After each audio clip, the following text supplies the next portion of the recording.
तो इसे कहते हैं असंभवी लक्षणाभास। समझ में आ गई बातें? तो अव्याप्त लक्षणाभास में वो लक्षण उस लक्ष्य के सारे भाग में नहीं होगा। अतिव्याप्त में लक्षण लक्ष्य और अलक्ष्य दोनों में होगा, और असंभवी में लक्षण लक्ष्य में बिल्कुल नहीं होगा।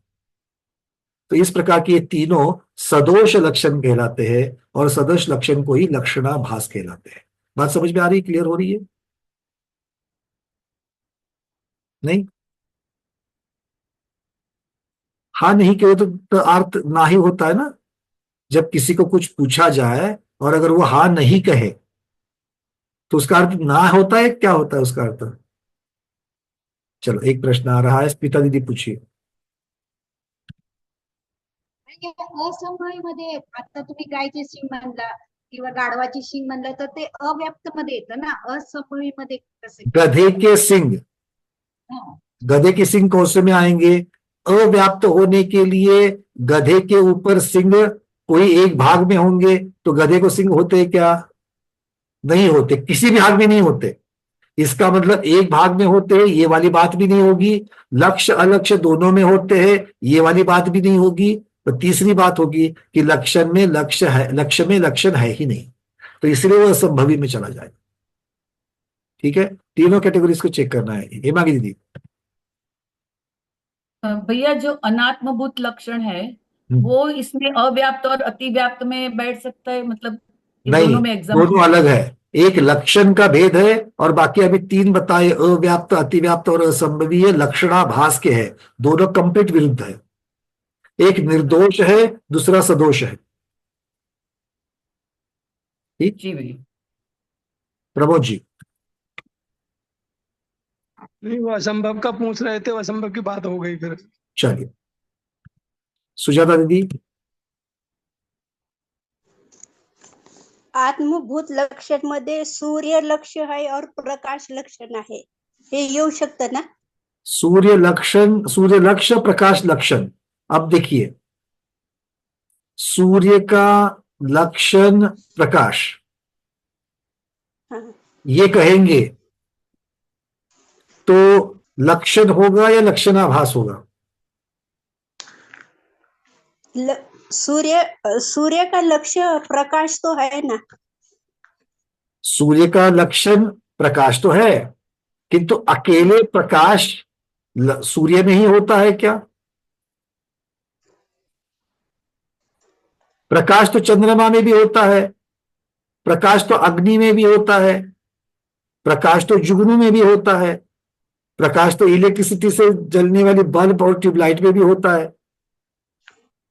मतलब जब आप लक्ष्य सूर्य को कहोगे तो बाकी के अलक्ष्य हो गए, और लक्ष्य और अलक्ष्य दोनों में होने की वजह से ये अतिव्याप्त लक्षणाभास। इसीलिए तो आचार्य भगवान लक्षणाभास कहते हैं, क्योंकि दिखता लक्षण के जैसा है किंतु सदोष होता है, निर्दोष नहीं होता।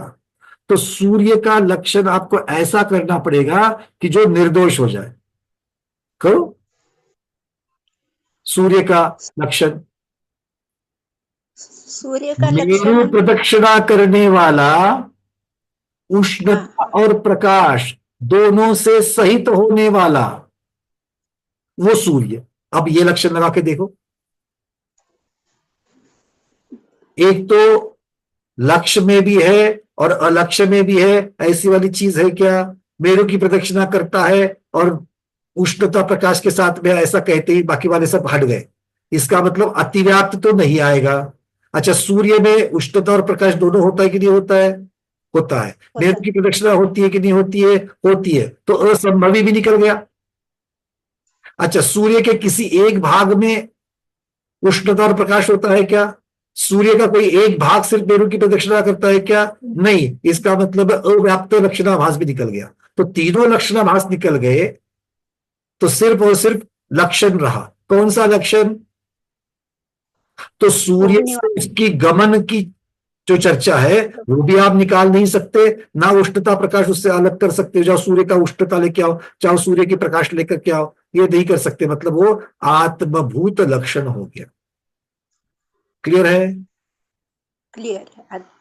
चलिए अनात्म भूत मध्ये मेरे हाथ में पेन है। तो आप पेनधारी हो, आप कलमधारी हो। लेखक का लक्षण क्या है? कलम सहित होना। आप लेखिका हो, ये आपका अनात्मभूत लक्षण क्या होगा? आपके पास में, अरे यार लेखिका और कलम नहीं है आपके पास, ऐसा कोई पूछेगा? मतलब अपेक्षा क्या है कि लेखिका हो तो कलम होनी चाहिए। कलम आपका अनात्मभूत लक्षण है क्योंकि वो आपसे अलग किया जा सकता है। ठीक। हाँ हाँ। अच्छा, लेखिका का लक्षण कलम करेंगे, एक चर्चा आपने सुनी। अब लक्षणाभास की अपेक्षा से देखो, लेखिका के पास ही सिर्फ कलम होता है क्या? या जिसके पास कलम है वही लेखिका होती है क्या? नहीं नहीं। कलम लेखिका के पास होती है और कलम सबके पास होती है। तो जिसके पास कलम है वो लेखन करता है, इसीलिए लेखिका। लेखिका अर्थ यह नहीं कि जिसने किताब लिखी है, उसको नहीं कह रहे हैं। जो लिखना जानता है वो लेखक, जिसको लेखन करने वाले को लेखक, ऐसा कह रहे हैं। तो आपको कलम के साथ साथ में पुस्तकों का प्रकाशन, इनके पुस्तक का प्रकाशन हुआ है, तो ये लक्षण अगर आप लेखक का करोगे कि जिन्होंने किताबें लिखी है, ऐसी लेखिका सुजाता जी शाह। अब इसमें क्या क्या हो जाएगा? किताबें लिखी है, तो किताबें दूसरों ने भी तो लिखी है, किंतु किताबें लिखी है तो दूसरे ने भी तो लिखी है, तो लेखिका की अपेक्षा तो फिर आपने जो किताबें लिखी है उनका नाम लेकर के बोलना पड़ेगा। देखो, लक्षणाभास सदोष जो है, दोष निकालते निकालते निकालते जाओ, फिर आप एग्जैक्ट लक्षण तक पहुंच जाओगे। क्योंकि हम सोचते वक्त हमको लगता है कि ये लक्षण है, किंतु बहुत बार वो लक्षणाभास निकलता है। इसीलिए आपको द्रव्य हो, सम्यक दर्शन हो, तत्व हो, पदार्थ हो, उनका लक्षण ऐसे करना है कि जो लक्षणाभास ना साबित हो। ये सारा जो चीज है वो लेखक को पहचानने के लिए, सूर्य को पहचानने के लिए थोड़ी कर रहे हैं। ये सारा सब कुछ क्यों चल रहा है? सम्यक दर्शन का लक्षण करने के लिए। क्लियर है? बहुत बढ़िया। दीपा दीदी बोलिए। पशु का लक्षण सिंह, ऐसा करे तो अतिव्याप्त में आएगा क्या? पशु का लक्षण सिंह, वो अव्याप्त में भी आ सकता है, अतिव्याप्त में भी आ सकता है। क्योंकि कुभोग भूमि के मनुष्य को भी सिंह होते हैं। तो वही कह रहा हूं मैं कि जो लक्ष्य को छोड़कर अलक्ष्य में भी अगर वो पाया जाए तो अतिव्याप्त हो जाएगा, जो आपने उदाहरण दिया। अब जब एक को अगर लेकर के चलेंगे तो अव्याप्त में भी आएगा, क्योंकि पूरे लक्ष्य में लक्षण नहीं है। इस तरीके से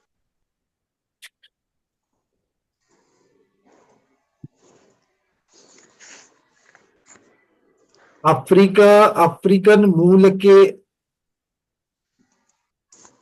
जीव या मनुष्य वर्ण से काले होते हैं,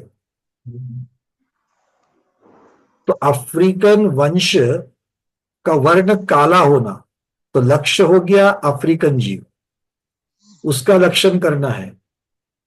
वो काला वर्ण किया, काला वर्ण में अव्याप्त आएगा क्या? नहीं आएगा। असंभवी आएगा क्या? वो भी नहीं आएगा। किंतु अतिव्याप्त आ सकता है।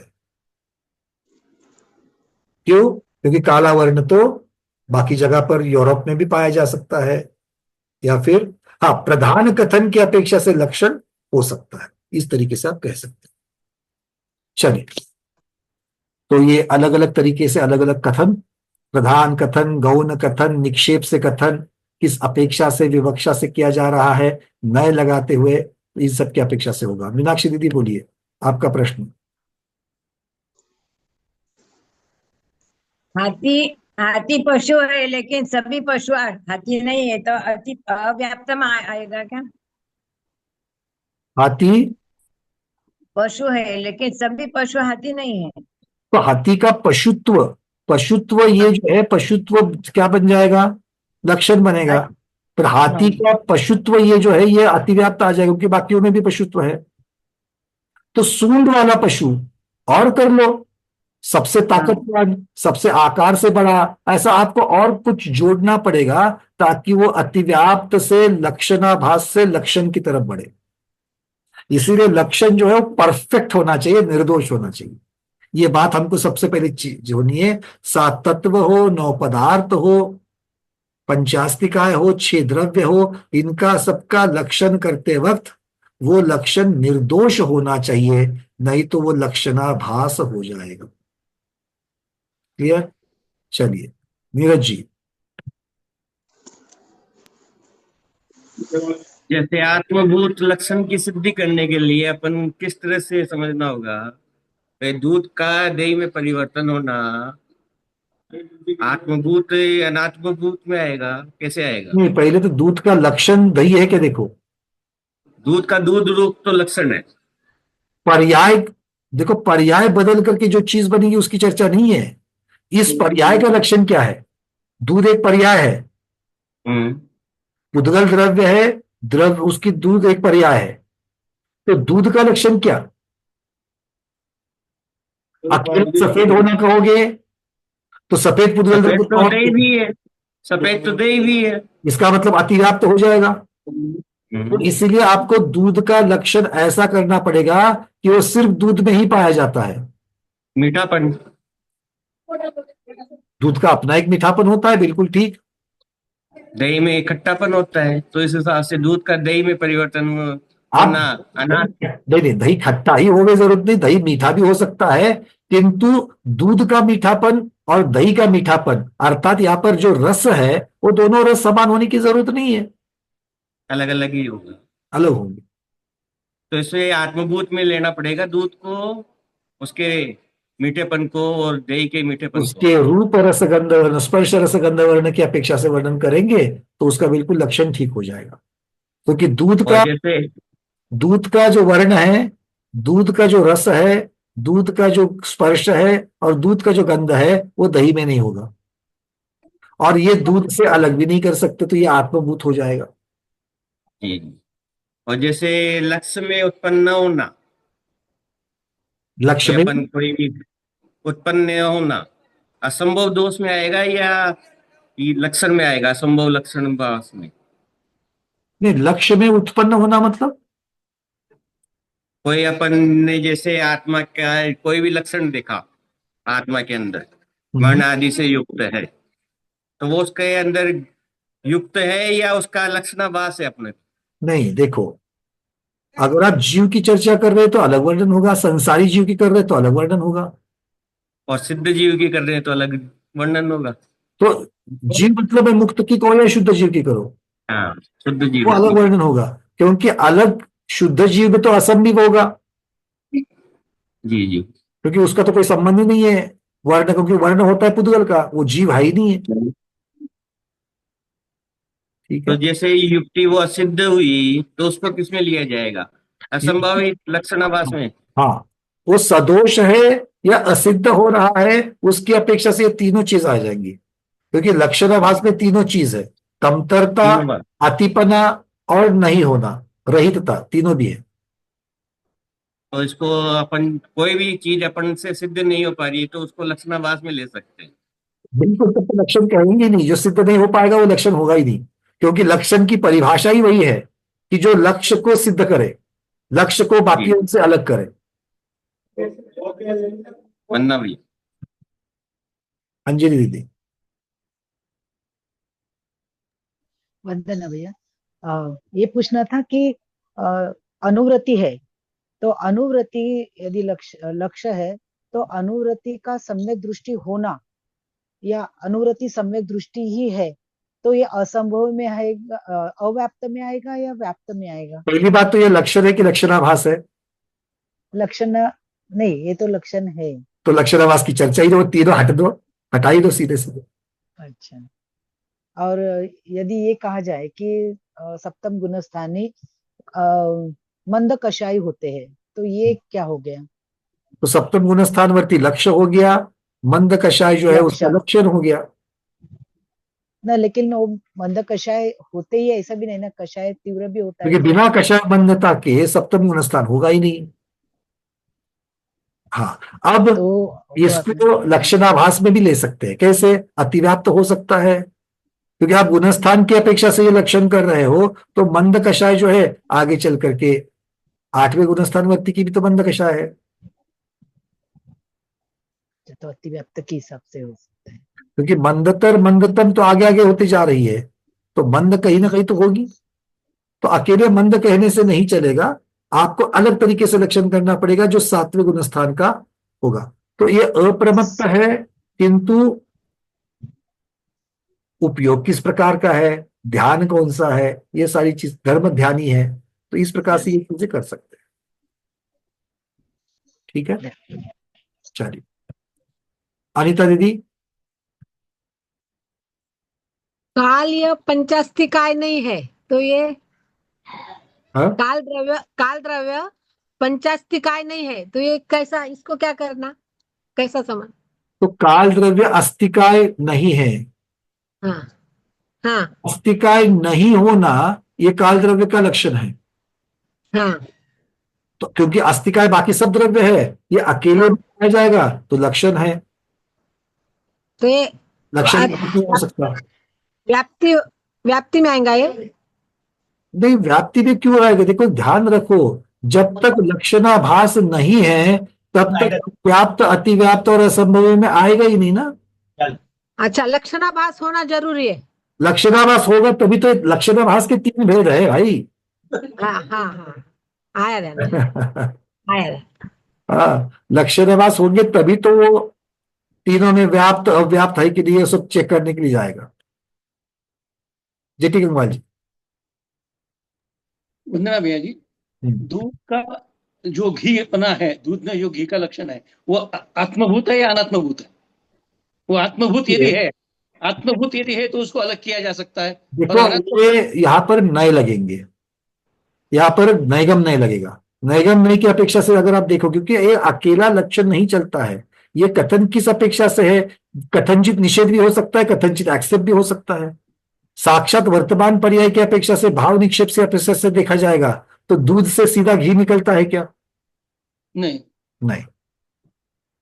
पर दूध का भविष्य की अपेक्षा से देखा जाए तो उसका लक्षण घी है, तो नैगम नहीं लग जाएगा तो उसकी अपेक्षा से सिद्ध हो जाएगा। तो ये इन चीजों को जब सूक्ष्मता में लेकर के जाकर के देखते हैं तो आपको पर्याय की अपेक्षा से लक्षण कर रहे हैं क्या? यहाँ पर पर्याय आगामी पर्याय नहीं लेना है, यहाँ पर वर्तमान पर्याय की अपेक्षा से लक्षण करना है।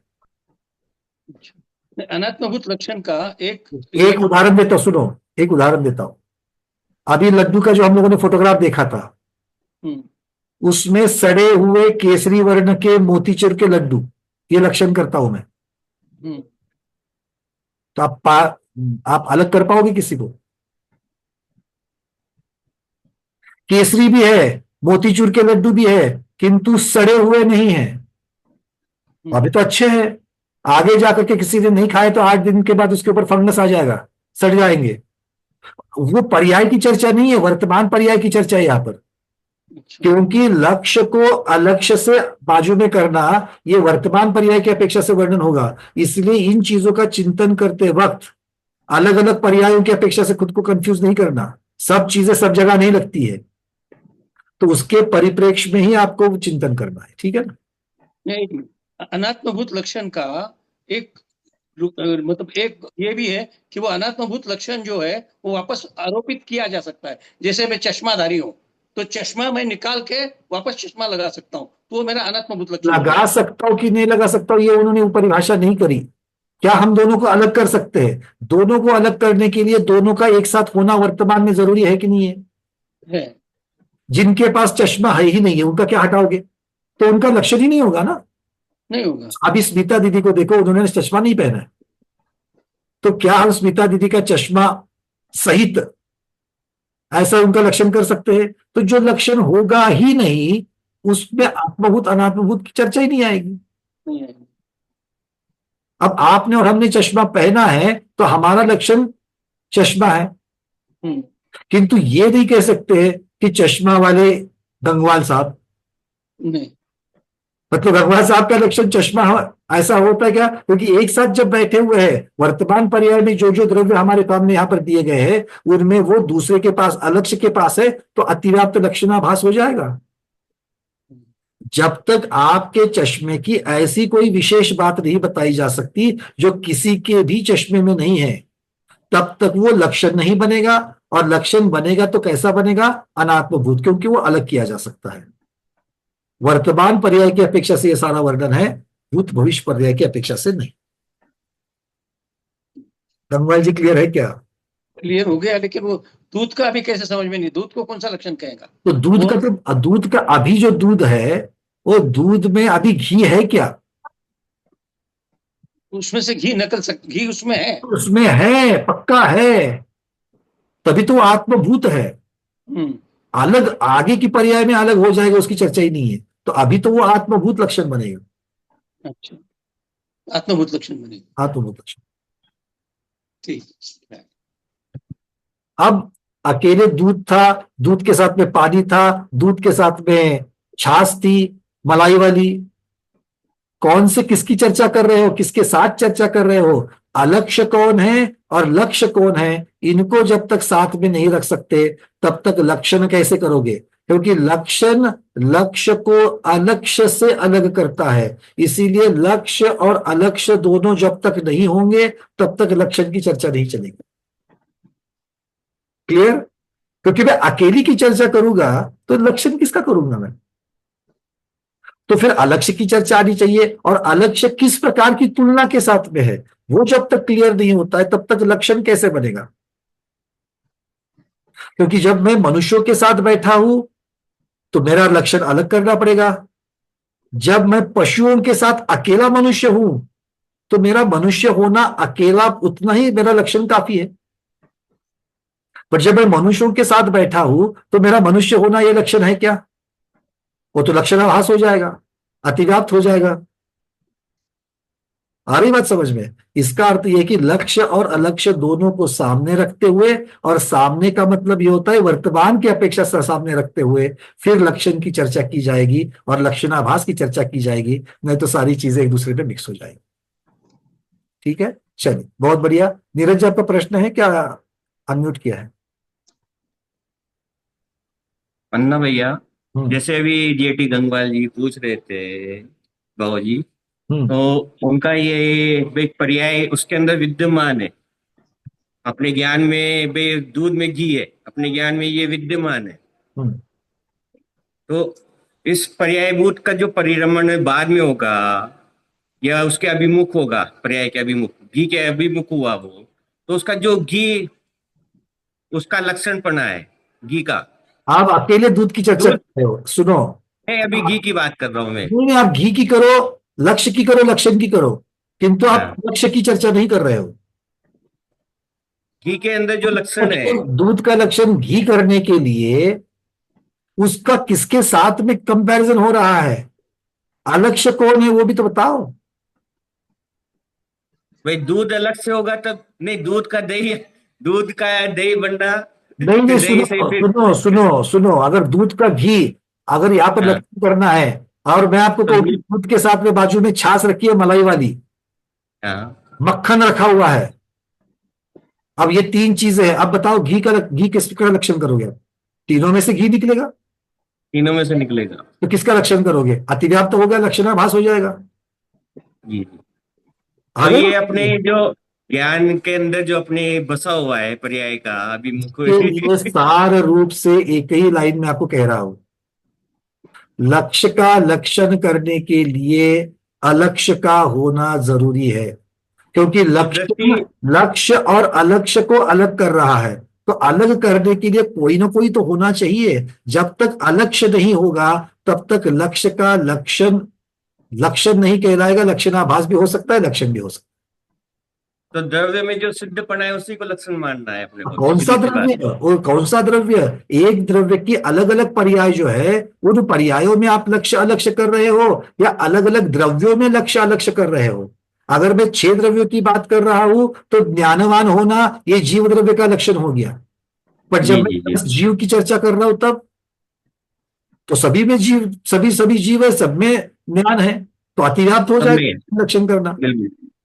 आ गई बात समझ में? तो इसीलिए 100 बात की एक बात सब लोग समझ लेना, जब तक लक्ष्य अलक्ष्य सामने सा नहीं होंगे तब तक लक्षण का वर्णन नहीं हो सकता। तो लक्ष्य में लक्षण समानाधिकार मानना चाहिए। लक्षण की परिभाषा में लक्षण लक्ष्य में होना ही चाहिए, किंतु लक्षण किसे मानेंगे इसकी चर्चा, इसका निर्णय करने से पहले लक्ष्य कौन सा है अलक्ष्य कौन सा है इसकी चर्चा होनी बहुत जरूरी। तो जैसे दूध में अपन ने मीठापना माना तो वो लक्ष्य हो गया अपना, उसका मीठापना लक्ष्य हो गया। कह रहा हूं आप अकेले लक्ष्य और लक्षण की चर्चा कर रहे हो, आप अलक्ष्य की चर्चा ही नहीं कर रहे। आपको सही या गलत कहने के लिए मुझे ये तो पता होना चाहिए आप तुलना किससे कर रहे हो, अलक्ष्य कौन है। अब दूध भी मीठा, दही भी मीठा, और साथ में लगा हुआ गुलाब जामुन भी मीठा। हाँ, साथ में बहुत सारी वस्तुएं पड़ी है तो उनमें भी मीठापन नहीं। सभी मीठे हैं तो मीठा उसका लक्षण कैसे होगा। बिल्कुल बिल्कुल।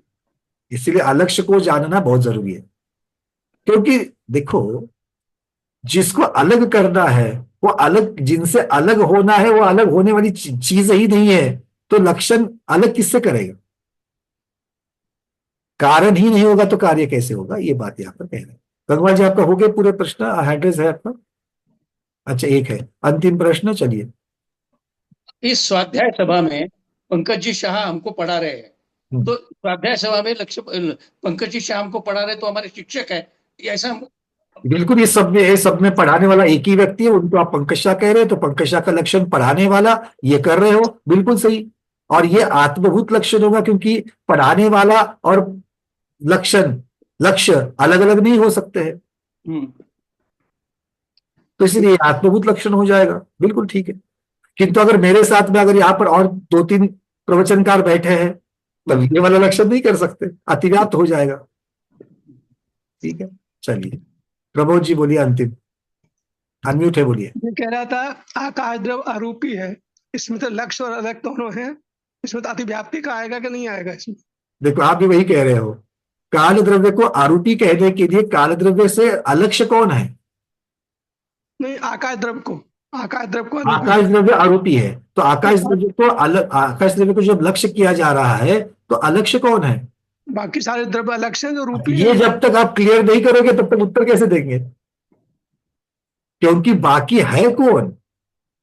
अच्छा, मतलब इसमें कहना पड़ेगा बाकी द्रव्य बाकी 4 द्रव्य जो है, क्योंकि अगर आप तुलना कर रहे हो आकाश द्रव्य की धर्म अधर्म और काल के बाद तो आरोपीय लक्षण बन ही नहीं सकता, अतिव्याप्त दोष आ जाएगा, लक्षणाभास हो जाएगा। वही मैं कह रहा हूँ, अतिव्याप्त। तो वहां पर अवगाहनत्व जो है ये उसका लक्षण होगा। जी जी, आकाश द्रव्य का हुआ, आकाश द्रव्य का लक्षण। अवगाहनत्व किसी भी हालत में आकाश द्रव्य का लक्षण होगा, निर्दोष लक्षण। बिल्कुल, मतलब वो अतिव्याप्ति में आ जाएगा अगर हम आकाश द्रव्य को कहेंगे कि हम आरोपी तो होंगे, तो अतिव्याप्त। अच्छा, हमेशा अतिव्याप्त नहीं होगा। अगर आप जीव द्रव्य और आकाश द्रव्य को रखोगे और आकाश द्रव्य का आरोपी लक्षण करोगे चल जाएगा। हम सब जिस आकाश में बैठे हैं, हम संसारी जीव सब जिस आकाश में बैठे हुए हैं, इनमें आरोपी कौन है? तो आकाश द्रव्य आरोपी है, हम सभी संसारी जीव आरोपी है। तो अलक्ष्य कौन है, लक्ष्य किसे बना जा रहा है, इसके ऊपर सारा कुछ निर्भर है। इसी दोबारा सीखना पड़ेगा, दोबारा नहीं, चिंतन सीखे हुए हैं सर हम, सब चिंतन नहीं गया है, हम सूक्ष्मता में उसके नहीं उतरे हैं कि लक्षणाभास बन सकता है। आज इस चीज के ऊपर हमारा चिंतन हुआ है।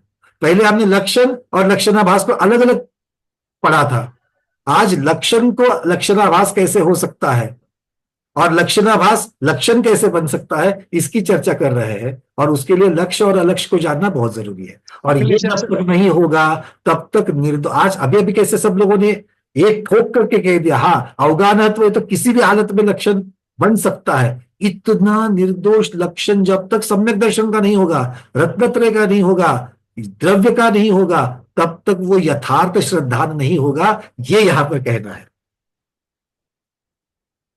यथार्थ श्रद्धान होने के लिए यथार्थ लक्षण, निर्दोष लक्षण हमें जब तक पता नहीं चलता है, तब तक यथार्थ श्रद्धान कैसे करेंगे? ठीक। तब तक हम मिथ्या लक्षणाभास को लक्षण मानेंगे तो मिथ्या दृष्टि हो जाएंगे। इन्हीं भावनाओं के साथ में आज के स्वाध्याय को गुरुओं के श्री चरणों में बारंबार नमोस्तु वंदनामि इच्छाकार करते हुए यही पर समापन करते हैं। जैनम जयतु शासनम, जैनम जयतु शासनम, जैनम जयतु शासनम।